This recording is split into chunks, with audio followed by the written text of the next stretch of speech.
Hey YouTube, making a video here. This one's going to focus around my Glock 45 MOS. But before I really get into it, just want to say thank you for watching if you are. I kind of do this as a hobby of mine. I have a full-time job, so I don't do a whole lot of YouTube videos. What I do tend to do is if I see I'm getting a lot of questions about things or somebody wants to know something, and if I happen to have the capability, like my last video I did about some weapon lights, the ProTac, the HLX, and I have them and I can compare them so people can see the size differences, stuff like that. I tend to make videos like that. Do I expect much out of it? No. I did sign up with Amazon to do an affiliate link that maybe I could earn a little bit of money back from that, in case there's something that you see on one of my videos that happens to strike your interest and you're interested in purchasing. I'll usually put links down in the description of anything that you might see that is available through Amazon on this video.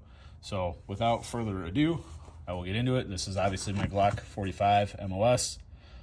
This is my concealed carry pistol. I live in the state of Illinois, so this is a pistol I use to qualify for receiving the license. It is obviously a bigger pistol. There are some smaller ones out there. I don't tend to like smaller pistols just because my hand, I like having something to grab onto where I don't feel like it's going to pop out of my hand anytime that I shoot it. So my first option here I went with was the Glock 45 MOS. I didn't have to go with an MOS version, but I did just so that I could do an optic on the top. And I did use it in this configuration minus my upgraded iron sights to qualify for my CCL. So just a quick rundown. Obviously, the base platform is the Glock 45 MOS. We all know what the MOS is. It's got the cutout on the slide already with the interface plate that you can mount an optic. I'll start here. Weapon light I use is the TLR1 HL.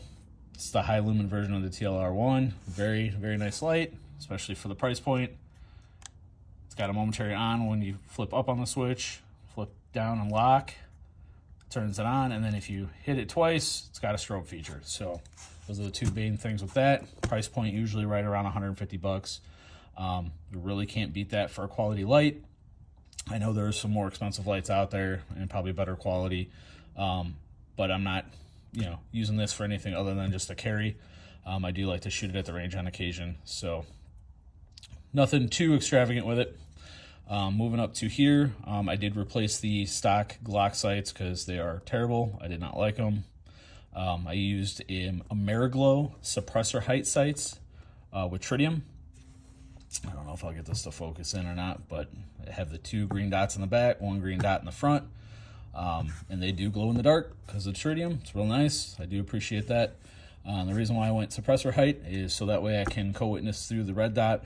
Now, most of the red dots with battery life and stuff like that, it's really going to be rare that you're going to run out of battery life without noticing ahead of time.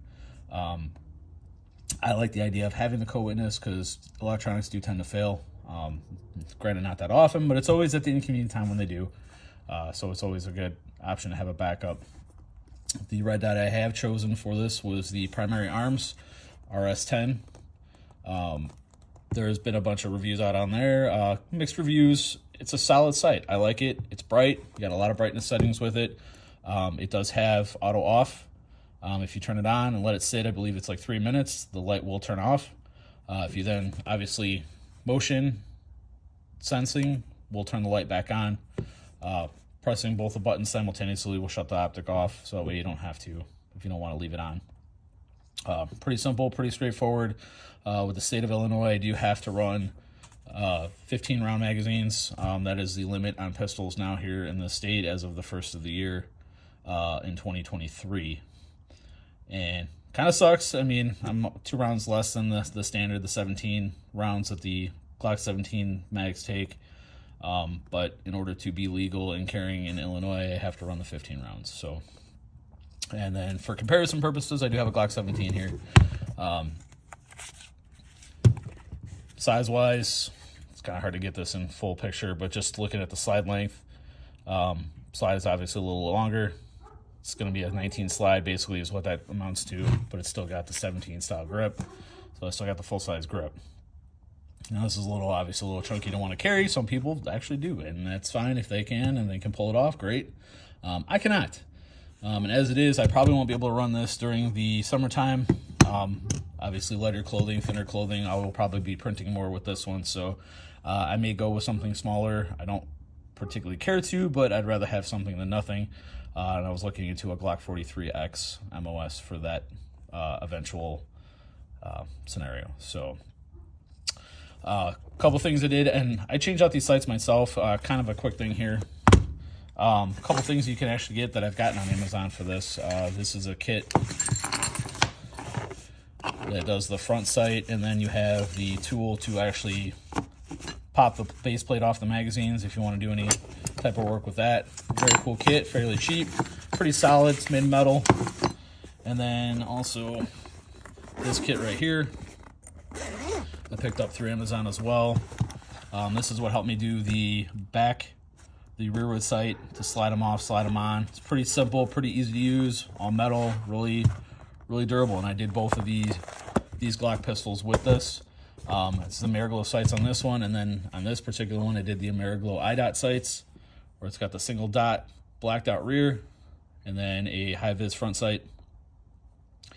Very good iron sights. So let me know what you think in the comments. I'm going to go ahead and end this video here, and I will post links in the bottom to all the stuff that you've seen in this video.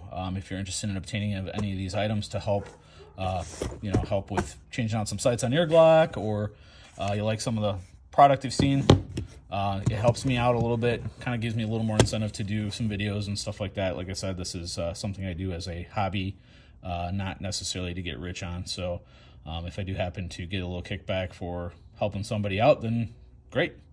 Thanks again.